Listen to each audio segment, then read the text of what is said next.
Mientras tanto, mientras los niños van subiendo arriba, tengo un par de preguntas. Ayer ya quedó claro que yo soy una persona muy preguntona, ¿verdad?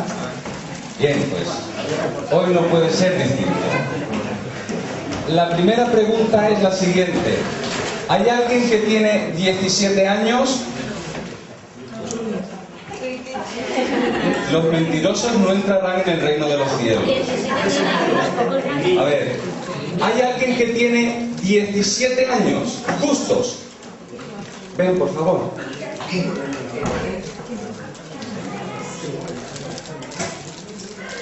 ¿Hay alguien que tiene 30 años? No en cada pata, sino 30 años en total.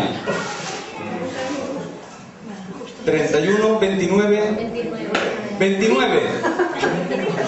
¿Tú tienes 29? Pues venga, para que sean dos chicos. Ven aquí. Es más abierta. 29, tú sí, hombre.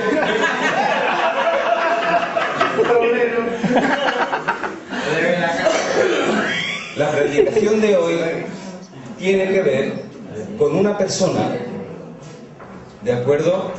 Y va a empezar la historia cuando tenía 17 años y el final cuando llegó a los 30. Entonces quiero que os quedéis con esos puntos de comienzo y de final. Eres jovencito, ¿verdad? ¿No? Y tiene muchos desafíos por delante. Todos hemos pasado por esa edad y sabemos lo que somos y lo que pensamos, lo que sentimos cuando uno es un adolescente, ¿verdad? Y también cómo se enfocan ya las cosas cuando somos ya adultos, hombres, ¿no?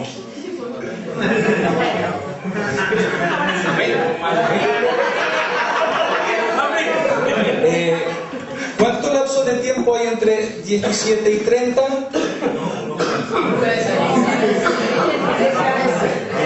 13 años.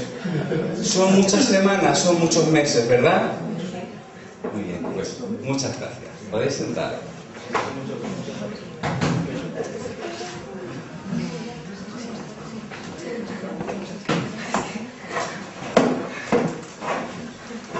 La historia que vamos a compartir en esta mañana es un trozo de la vida de José.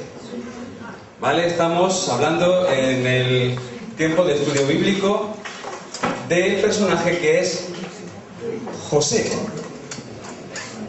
¿Hay alguien que nunca ha escuchado la historia de José, que no sabe esa persona quién es?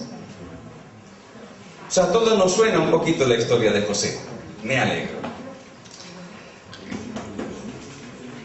Vamos a empezar un poquito antes del mismo José. Vamos a empezar con su padre. Su padre se llamaba Jacob. Y resulta que él tuvo una mujer que fue el amor de su vida, el amor de su juventud. Y este hombre tuvo que trabajar 7 años para poderse casar con ella. Y resulta que su suegro le jugó una mala pasada. En la misma noche de bodas, el suegro le dio el cambiazo y le dio a la hermana mayor de su mujer amada Raquel, le dio a Lea. A la mañana siguiente, cuando el hombre se dio cuenta del cambiazo, lógicamente se emocionó un poquito y habló con su suegro. Y bueno, para conseguir a la mujer que amaba tuvo que trabajar otros 7 años. Así que para Jacob el tener a su mujer amada no solamente fue pasión y corazón, tuvo que trabajar 14 años para tenerla. A eso se le añadió otra situación. Resulta que Jacob se vio con 2 mujeres, pero resulta que su mujer amada no le daba hijos. Tuvo hijos con la otra mujer, con Lea, uno, otro, pero su mujer amada en ese tiempo no le pudo dar hijos. El primer hijo que llegó a tener Raquel fue después de haber tenido otros 10. Entonces, ese primer hijo que tuvo Jacob de su mujer amada, ¿sabéis quién fue? José. ¿Os imagináis con qué corazón miraba Jacob a su hijo José? Era el fruto de su amor, pasión por su mujer amada, y verlo eso materializado en su hijo José. Tuvo otro hijo más con Raquel, su mujer amada, que fue el que se llamó Benjamín. Pero resulta que al tener ese hijo, Raquel murió. Fijaos qué dolor tenía Jacob al darse cuenta que con su mujer amada, su amor de la juventud, el amor de su vida, tuvo 2 hijos, uno José y el otro acabó con la vida de su mujer amada. Eso es para que entendáis un poco lo que vamos a comentar ahora en relación a la persona de José. José tenía 17 años cuando empezamos con esa historia. Esa historia está en Génesis, ¿vale? Esa historia está en Génesis en el capítulo 37. Lo digo para que podáis irlo buscando. Aunque no vamos a estar leyendo, pero sí vamos a ir comentando varias cosas.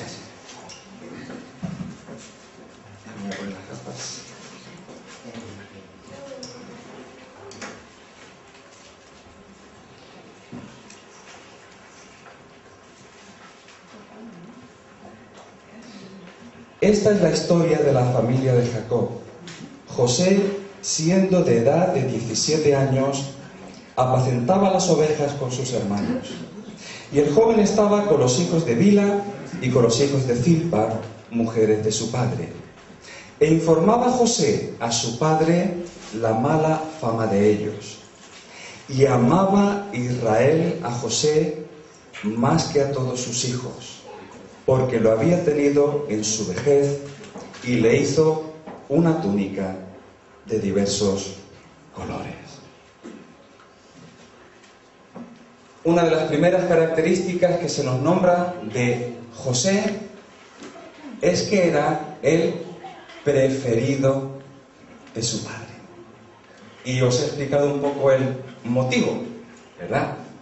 Era el preferido de su padre. Otra característica que hemos notado aquí es que cuando José, apacentando las ovejas en su trabajo, en su faena, veía cómo eran sus hermanos. Según lo que hemos visto aquí, ¿cómo pensáis que eran los hermanos de José? Un poco vándalos. ¿Perdón? Un poco vándalos. Un poco vándalos. Resulta que los hermanos de José eran un poco golfos. Si se me permite esa expresión, eran un poco golfos.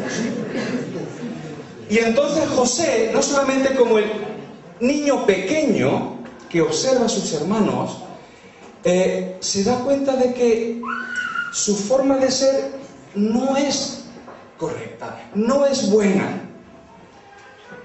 Y a lo mejor con su ingenuidad, con su sencillez, pues va y dice: papá, mira, ¿ocurre eso a veces entre los hermanos? Mira, papá, lo que ha hecho el hermano, que ha cogido el chocolate que tú tenías guardado y tal. Una cosa importante, José no solamente era el chivatillo, que eso a veces es un poco delicado cuando es así jovencito, pero simplemente es que no se identificaba con las golferías de sus hermanos. Entonces ya empezaba a demostrar de que su corazón era un poco distinto al de sus hermanos. Entonces ya tal vez tenemos 2 motivos para explicar por qué José era el preferido de su padre. Uno, fruto del amor, de su pasión, otro porque tenía un corazón distinto. Una pregunta, ¿vosotros pensáis que eso de tener favoritos es bueno o es malo?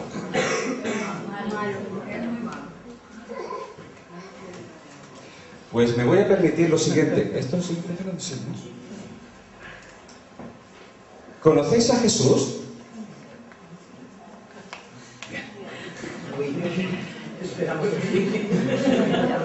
Yo no me fío ni de la mitad de la cuadrilla, como decía un padre de un hijo, ¿no? Jesús tenía un ministerio, una relación, un amor hacia las multitudes, ¿cierto? Además de eso, tenía también otro grupo más cerrado, más pequeño, donde también se volcaba, y era el grupo de los 70, ¿sí o no? Al cual también amaba, enseñaba y les delegó incluso obras por hacer, ¿cierto? Además de eso, había otro grupo aún más pequeño, más íntimo, el grupo de los 12, que él tomó aparte para volcarse aún más hacia ellos, ¿sí o no? Y con eso no es todo. Había además, dentro de esos 12, un grupo más pequeño de 3, al cual compartió cosas un poco más íntimas, ¿sí o no? Y eso no es todo. Aún había uno al cual él amaba. Vuelvo a hacer la pregunta porque si antes igual no se quedó claro. ¿Hay preferidos aún en el Señor?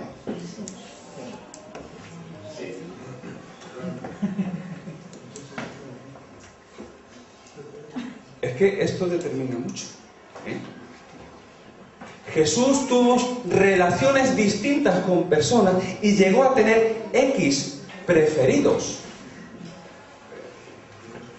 Y a nivel humano, aunque amemos a todos nuestros seres con amor indecible, pero a veces el ver el corazón de uno en relación al otro, actitudes, etc., llegamos a tener preferidos. Por eso la pregunta, ¿hay preferidos aún en Dios? ¿Por qué? Porque a veces al darnos cuenta de que hay preferidos y que no somos nosotros a veces los preferidos, entra lo que se llama rivalidad, celos, iras, envidias, etc. ¿Sino de qué surge? De que sentimos de que yo no soy el preferido, que Dios prefiere a otro antes que a mí por lo que sea, que el pastor prefiere a alguien antes que a mí por lo que sea, y empezamos a sentir esas cosas, ¿cierto? Entonces, el que haya favoritos a veces, llamemos, es inevitable, ¿vale? No estoy diciendo si es bueno o malo, digo que es posible y que hasta el mismo Jesús tuvo sus favoritos y relaciones distintas de intimidad, las multitudes, sus 3, sus 12 o sus 70. Lo que sí es importante es que si nosotros no nos sentimos el favorito, el privilegiado, el cercano, cuidado con lo que empiezan a hacer aquí, que son celos, iras, envidias y tal. Porque eso, en el caso, por ejemplo, de los 11 hermanos de José, ¿a qué le llevó? ¿Qué pensáis de Caín y Abel? Ya no Jesús. Cuando Caín y Abel presentaron sus ofrendas al Señor, dice la Escritura que Dios miró con agrado la ofrenda de uno y no le agradó tanto la ofrenda del otro. Así que también Dios a veces, no Jesús, sino el Padre, ¿en base a lo mejor a qué? Actitudes de corazón, por ejemplo. Aunque Dios ama a todos. ¿Me explico? Pero, ¿de dónde surgió el asesinato? Porque de ese corazón que ya estaba un poco tocaillo, y darse cuenta de que Dios tenía un predilecto favorito, de ese corazón, ya vemos como dicen aquí en Asturias, un poco podre, surge la envidia, etcétera, etcétera, y su final es muerte. Entonces, hermanos, primer punto, José con 17 años era favorito del padre, ¿de acuerdo? Y empezó a generar envidia en sus hermanos. Digo que eso es posible que ocurra también en la iglesia. ¿Me explico? Otro paso más. Resulta que Dios quiere tener una revelación hacia la familia. ¡Qué casualidad! ¿A quién escoge Dios para mostrarle su voluntad, sus planes, darle un algo especial? ¿A quién? ¿Por qué? Porque le plació.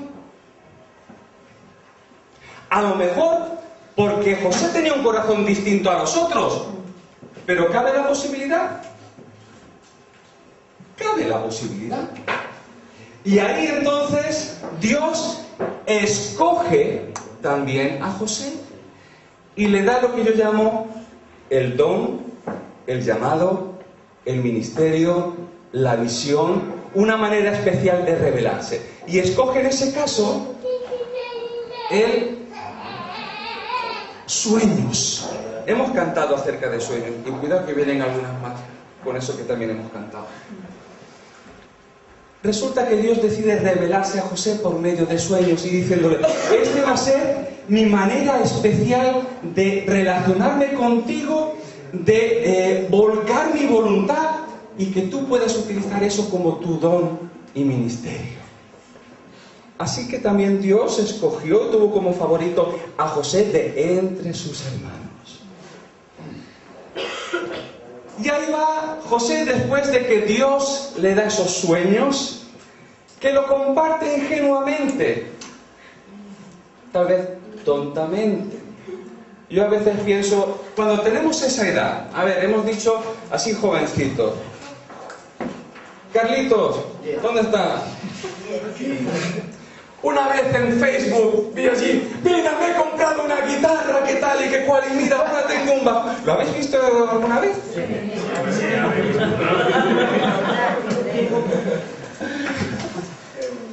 ¿Qué hizo José? Mira, Dios me ha dicho esto. ¿Sí o no?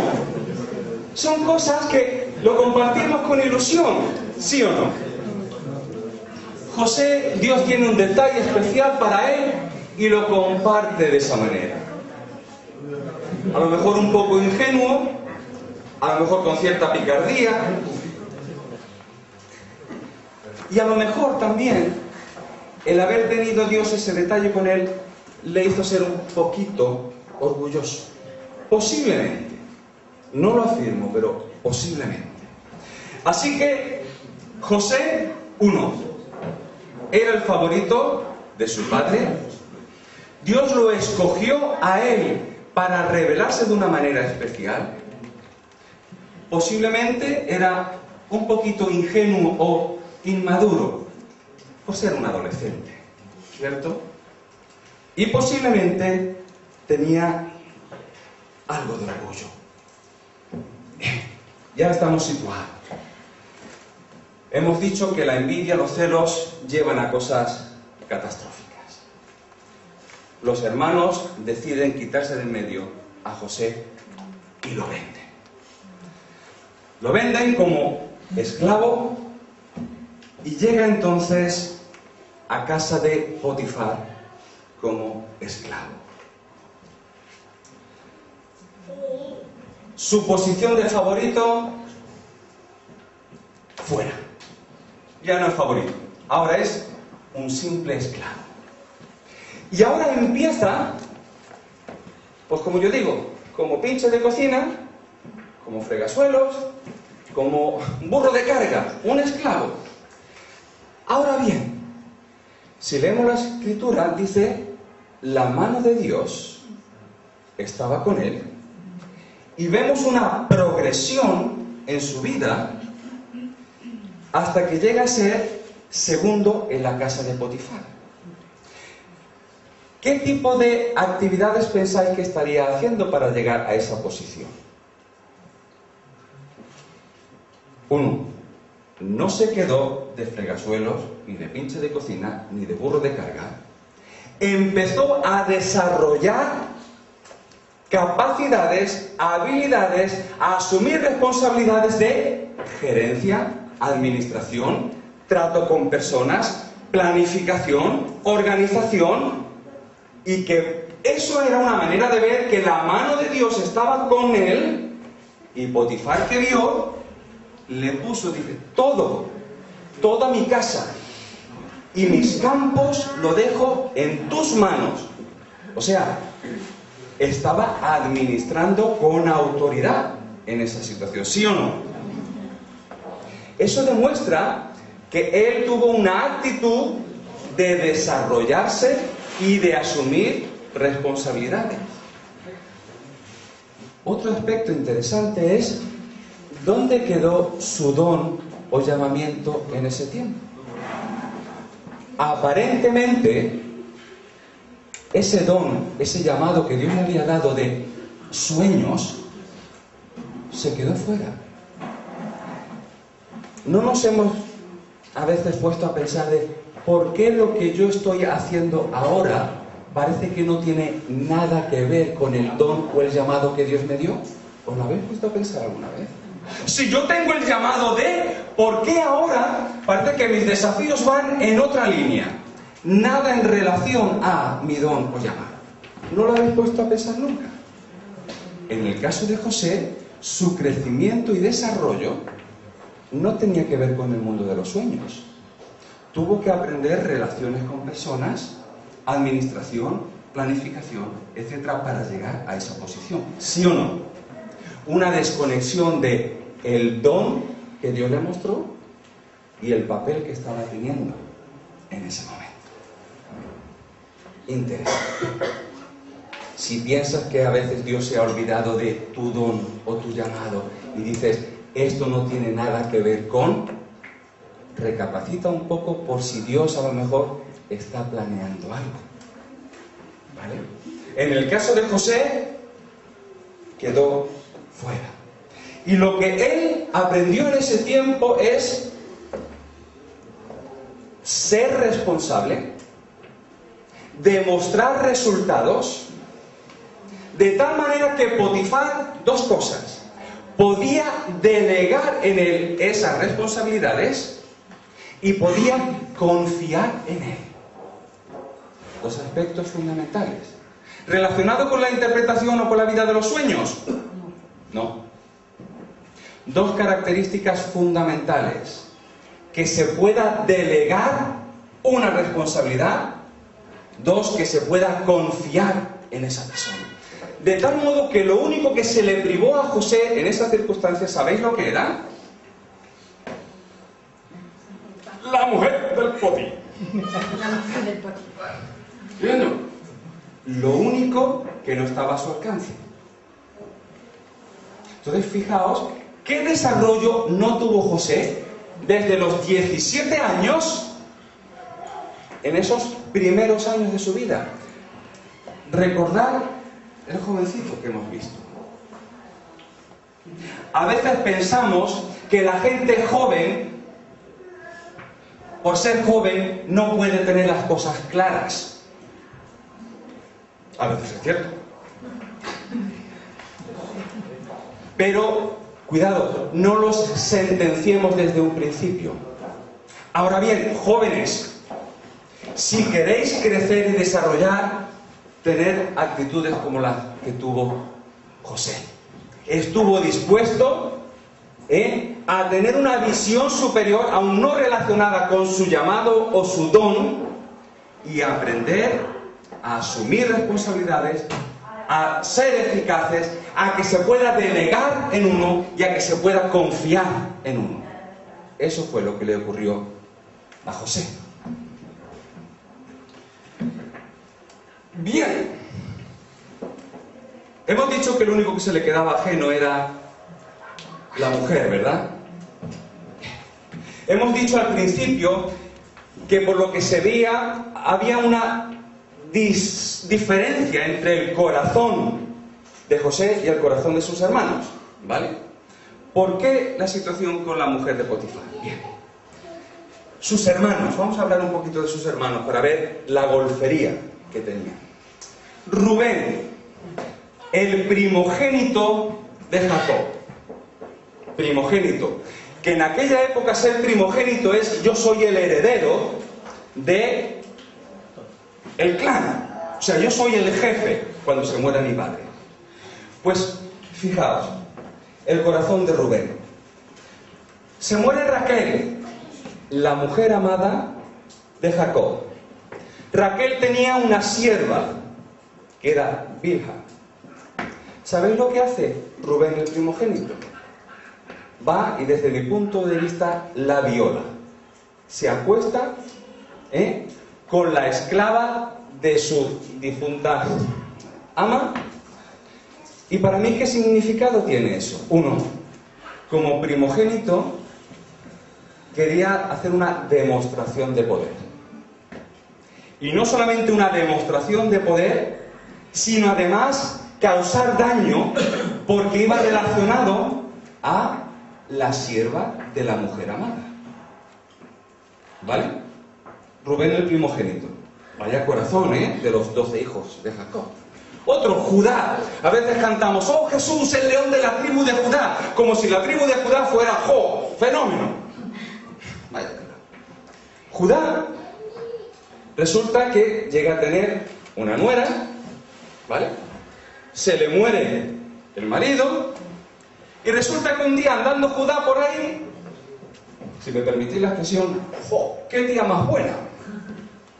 Voy a acostarme con ella, creyendo que era una prostituta. Y resulta que la susodicha prostituta, ¿quién era?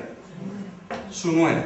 Yo no sé qué es peor, si tener la intención de acostarse con su nuera o de ir a una prostituta. No vamos a alargar más la historia. Hermanos, ¿cómo lo veis? Resulta que entonces hemos dicho que José tenía otro corazón, ¿sí o no? Claro, porque es joven y no se entera. Pero ahora ya se va enterando. ¿Y qué nos dice la escritura de la mujer de Potifar? Estaba día tras día. Vamos con el cántaro a la fuente. Vamos con el cántaro a la fuente. A veces pensamos que porque, bueno, he resistido esta vez, ¡ay, qué bien, ya me he librado! Pero, y cuando insistentemente, pum, pum, pum. Y José entonces superó la prueba de su corazón, ¿cierto? Mostró su integridad. Así que, uno, llegó a tener en un momento posición favorita, la perdió. Llegó a demostrar antes que tenía un corazón distinto a sus hermanos, lo probó. ¿De acuerdo? Y uno piensa, bueno, si uno hace las cosas bien, el Señor lo bendice. ¿Amén? ¿Cuál fue la manera de bendecir Dios a la integridad, al desarrollo, al...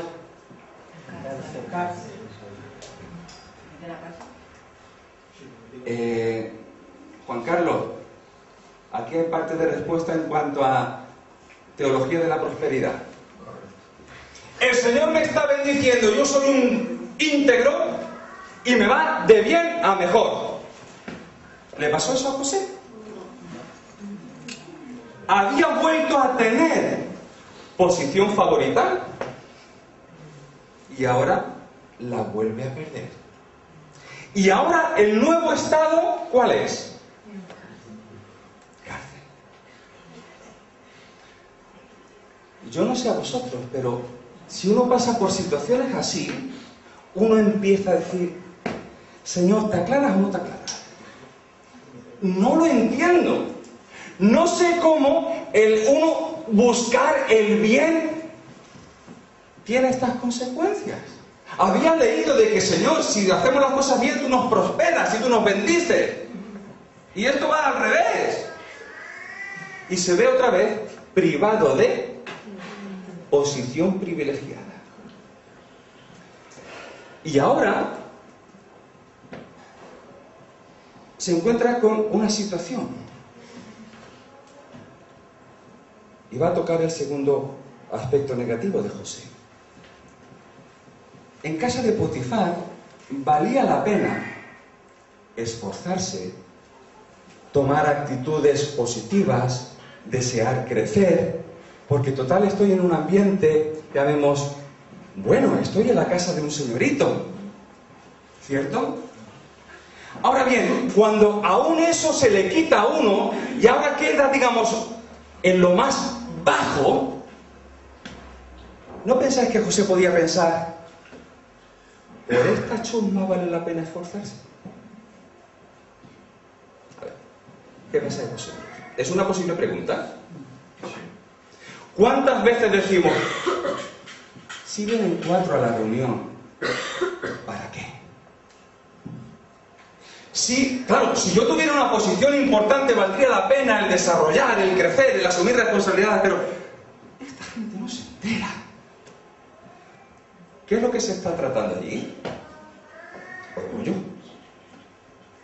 Entonces, si había la posibilidad de que José tuviera cierto orgullo por su llamado, por su don, por su llamamiento, ahí él tuvo que tomar decisiones. ¿Me voy a esforzar igual en asumir responsabilidades aunque esta chusma no se lo merezca?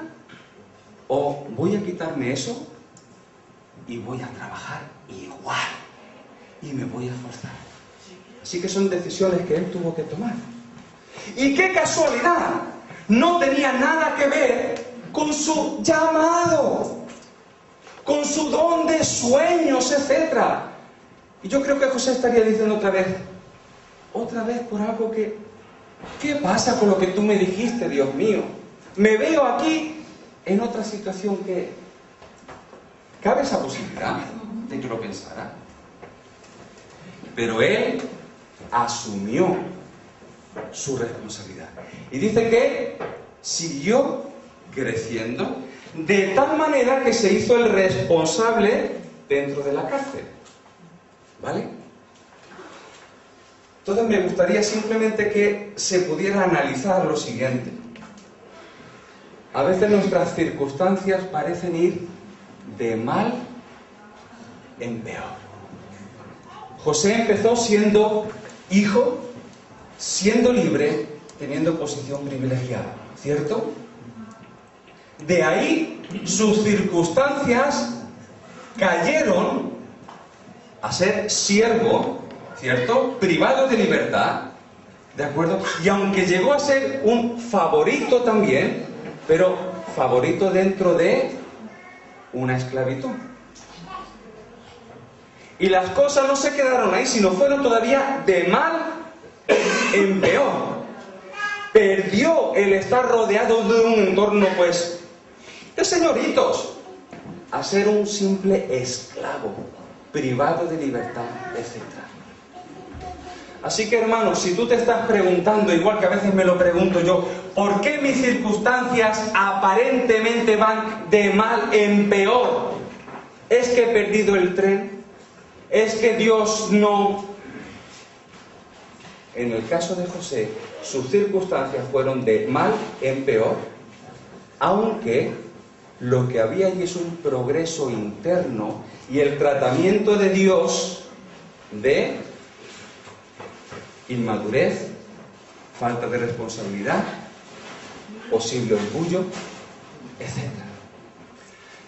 En algún momento tal vez José dijera, bueno, esos sueños que Dios me dio,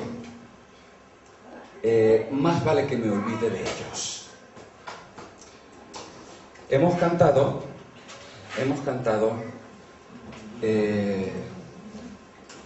eso de la penúltima canción. Antes. No basta solo con soñar, hay que morir. ¿Cierto? Esa parte no la hemos cantado muy conscientemente. Es muy fácil, muy emocionante. ¡Oh, sí! Y tú resucitarás. ¿Qué es lo que se resucita? Lo que está muerto. En el caso de José, en esa escala, ¿qué es lo que Dios le estaba pidiendo? Entierra tu don y tu llamado, porque yo tengo ahora otro plan para ti. Quiero que te desarrolles con otras cosas. Conchi, si Dios te dice, eso que has cantado, entierra tu don por un tiempo. Alfredo, entierra tu don. Fuera. José, entierra tu don. Aquí no va a haber sueños ahora. Va a haber otra escala. Se canta muy bonito, pero nos tiemblan las piernas cuando sentimos eso que era tu don y tu llamado y que para ti era tan... Ahora queda ahí hasta que yo diga. Y ahora yo te pido desarrollo en otras cosas. Bonito cantarlo, pero cuando sientes que Dios te dice, ahora tu don lo entierras. Señor, hay que poner a disposición los dones que tú nos das. Sí, pero cuando Dios te dice, ahora lo vas a tener eso aparcado, que yo tengo otros planes para ti.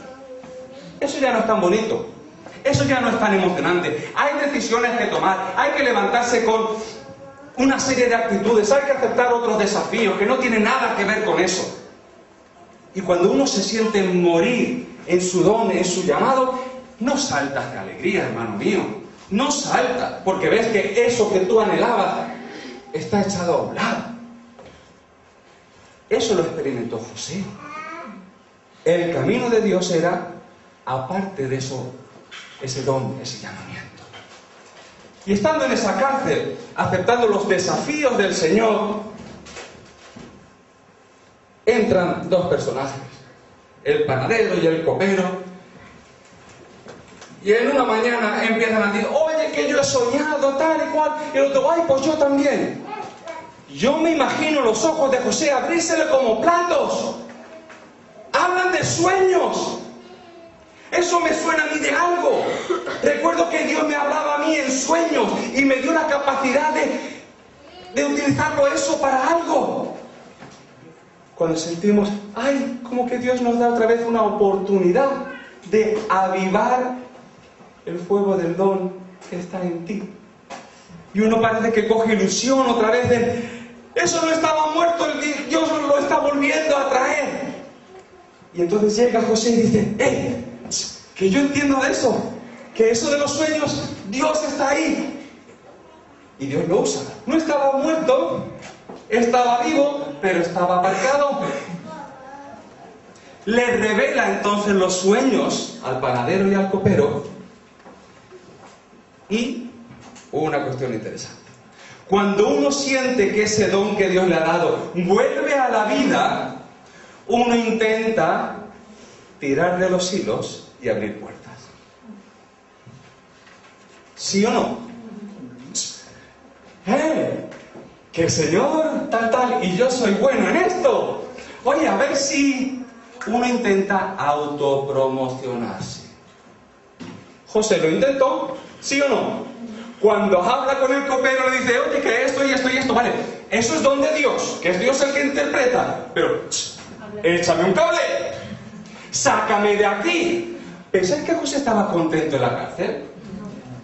¿Pensáis que un hombre como tú y como yo está contento de que sus circunstancias vayan de mal en peor? Y nos animamos unos a otros. Oye, pues ¿por qué no dejas esto donde estás? ¿Por qué esto no te funciona? Oye, ¿por qué no cambias de situación? Porque estás mal, chaval.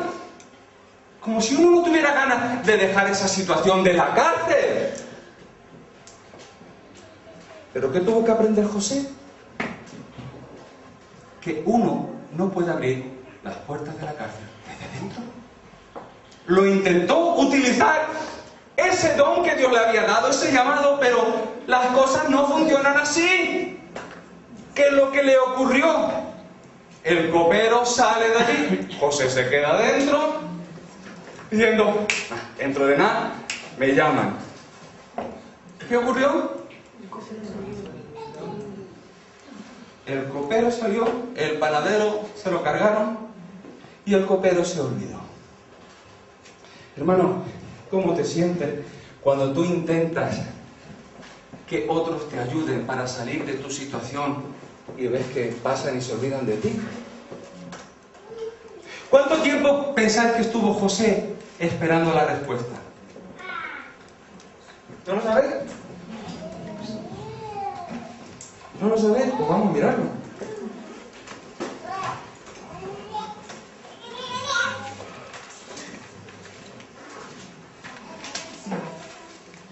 A ver, en el capítulo 40 de Génesis, el último versículo. Mas hizo ahorcar el jefe de los panaderos, como lo había interpretado José, y el jefe de los coperos no se acordó de José, sino que le olvidó. Aconteció que pasados 2 años, 2 años esperando que ese don que Dios había avivado, hermanos, ayudadme, sigue la mazmorra. Eso lo sabe el que vive la mazmorra. ¿Vale? 2 años pasados. Hemos dicho que el otro punto es el de 30 años. Quiere decir que a los 28 años era cuando José sintió la llama que se le avivaba del don e intentó abrir puertas desde dentro. ¿Cuántos años después de su primer fogonazo? Muchos años. ¿Cuántos años de espera, a veces de tener ese don un poco aparcado y ver que Dios está trabajando con uno otras cosas? Y ver el diente de sierra, pero no ascendente, sino descendente, porque vas de mal en peor y que sientes que Dios se ha olvidado de su promesa para contigo y que intentas que otros te echen una mano y no. Estamos a la edad de 28 años, cuando lo del panadero y del copero. Muchos años de trabajo, de esfuerzo, de tomar decisiones. Ahora de repente, eso después de la decepción de José en relación al panadero y al copero, yo me imagino su situación, decir, estoy ya un poco hasta arriba, Señor. Parecía que tú volviste a avivar el don que tú me habías dado y no sirve para nada. Me vuelvo a... Tanto esfuerzo por estar en la cárcel y de crecer y de tal, y sigo aquí mientras otros entran y salen. Esa situación de angustia para mí, creo. Y de repente un día se abre la puerta y entra alguien y dice, José, Faraón ha tenido un sueño. Igual José diría, ¿a mí qué me importa? ¿De qué me ha servido a mí el ayudar a otros a su sueño? Si es por el panadero y el copero y sigo aquí, igual el faraón me manda a las canteras, yo qué sé. puede ser una respuesta de que estamos ya hartos de esos cambios de antojo que a veces tiene Dios. De ahora te avivo el don, ahora te lo quito. Ahora tal y ahora caes para abajo. Y me intento portar bien y termino en la mazmorra. Señora, ¿qué juegas? ¿Es posible que se piense eso? Y ahora alguien le dice, Faraón ha tenido un sueño.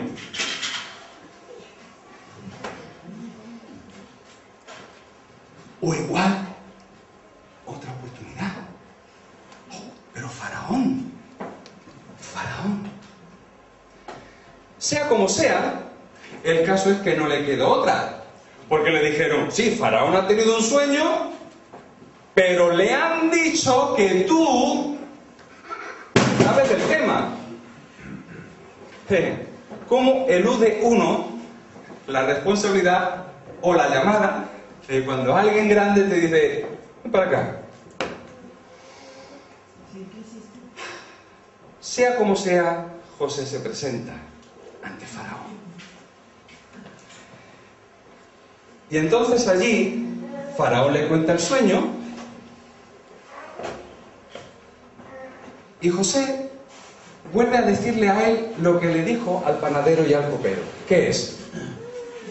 Lo de los sueños es don de Dios. Mantuvo esa integridad. Esto de los sueños es don de Dios. Él es el que revela. Interesante. Entonces, Faraón le cuenta el sueño y Josué le da la interpretación. Lo mismo que ocurrió con el panadero y el copero. Hasta ahí todo igual, ¿cierto? Pero además,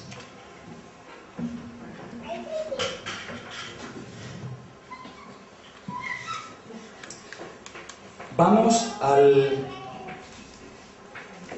es el capítulo 41, versículo 32. A ver si es el texto. Dice, y el suceder el sueño a Faraón 2 veces significa que la cosa es firme, de parte de Dios, y que Dios se apresura a hacerla. Parte de la interpretación. Hasta ahí igual. Pero ahora dice, por tanto, provéase ahora Faraón de un varón prudente y sabio y póngalo sobre la tierra de Egipto. Haga esto Faraón y ponga gobernadores sobre el país y quinte la tierra de Egipto en los 7 años de abundancia, etcétera, etcétera. Con toda la tranquilidad del mundo, va y le da consejos a Faraón.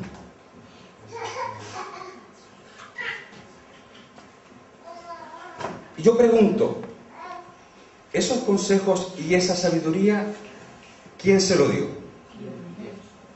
Error. Esa sabiduría se la dio el proceso. ¿Me explico? El haber pasado por la escuela, de asumir responsabilidades, de aprender a tratar con la gente, de a planificar, de a organizar, de a prever las cosas. Esa sabiduría, ¿vale?, se originó en Dios, pero no como don, sino como fruto del trabajo, del crecimiento, del desarrollo de ese proceso. Digamos, es parte de la cosecha que tenía ya José. ¿Me explico? Entonces, la puerta fue el don y el llamado para hablar al faraón. Pero la experiencia adquirida en el proceso le hizo poderle decir a Faraón, esto es así y así y así, y darle consejos a Faraón. Ahí estaba José listo. Ya no es depender solamente, es que Dios me llamó, es que Dios me ha dado un don, es que hay que ver qué bonitos son los planes de Dios para mi vida, y depender exclusivamente del don que Dios me ha dado. No. Por eso a veces Dios permite que ese don se entierre y que pases por un proceso donde te salgan callos en las manos, donde aprendas a relacionarte con las personas, donde aprendas a organizar, donde aprendas a ser eficaz, donde aprendas a que las personas puedan confiar en ti, etcétera, etcétera, etcétera. Y entonces cuando José estaba listo para asumir esa responsabilidad, Dios abre la puerta desde fuera. Ya no es promoción propia que yo intento atar los cabos. Ya es Dios ve, ahora estás listo. El don igual te abre la puerta, pero la experiencia, habilidad, etcétera, adquiridos en el proceso, te dan la capacidad de asumir esa posición que Dios tenía pensado para ti. Ahí. Y eso fue a los 30 años. Entonces, fijaos qué proceso en la vida de José. ¿Qué cosas a tener en cuenta? A veces posición, a veces inmadurez, a veces problemas que podemos tener, pero que Dios va tratando esos elementos a lo largo del tiempo. En el tiempo de la Biblia no existían los microondas y por eso Dios no podía hacer esos pucheros con los microondas. Él decía, es cuestión de tiempo. Y por eso, al haber analizado las características de José, de su posición favorita, ¿siempre fue favorito? No. Perdió muchas veces su posición de favorito. Tenía tal vez una inmadurez, ingenuidad, etc. Pues Dios trató también eso. Y le hizo que ahora se podía confiar en Él, se podía delegar en Él. Tenía responsabilidad. Que posiblemente tenía algo de orgullo. No te preocupes. Ya trabajaremos eso, ya te pondré en un lugar donde tengas que quitarte los anillos y decir, ¡vamos! Que mi corazón es mejor que el del otro. No te preocupes. Ya tendrás que probarlo. Así que José, a pesar de ser el niño bonito de papá, y tal vez el niño preferido de Dios, pasó por el proceso. Y cuando estuvo listo, independientemente del don, cuando estuvo listo, entonces sí que hubo el salto de la mazmorra al lugar. De tal manera que sí, lo que había pasado en el proceso desde que fue segundo de a bordo de Potifar, segundo de a bordo en la cárcel, pero en la cárcel, segundo de a bordo con Faraón. Esta es la historia de José. Esta es la historia del proceso, del llamado, del ministerio de José. Si tú sientes que Dios también te ha llamado a ti a algo, si tú sientes que Dios en algún momento, aún en tu juventud, te dio una manera especial de comunicarse contigo y que a través de ese don tú puedas ministrar a otros, puede ser en la música, puede ser en el evangelismo, puede ser en la enseñanza o puede ser en la oración, da igual. Pero piensa que a lo mejor habrá momentos en tu vida en que Dios te diga, sacrifícame el don, que ahora yo quiero trabajar contigo otras cosas. Y que a lo mejor tus circunstancias van de mal en peor. ¿Qué leyes vamos a aplicar ahí? ¿Vamos a intentar nosotros abrir la puerta desde dentro? Lo intentaremos, pero nos daremos cuenta de que se nos troncha la nariz. ¿Por qué? Porque las puertas no se abren desde dentro. Aunque uno quiera, aunque uno lo intente, aunque uno buzonee, aunque uno eche currículums, aunque uno intente, las puertas se abren desde fuera. Y mientras, Señor, ayúdame a que en el proceso aprenda lo que tengo que aprender.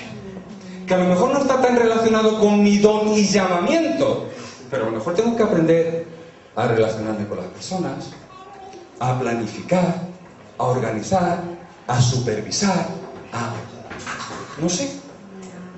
Así que desde los 17 años hasta los 30, ese fue el proceso de José.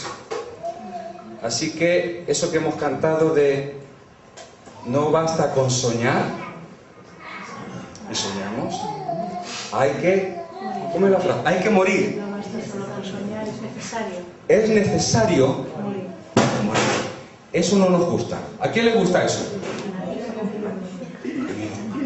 Pero a veces puede ser el plan de Dios. Así que no te asustes si tus circunstancias aparentemente van de mal en peor. No te asombres de que Dios te pide en algún momento: entierra tu don,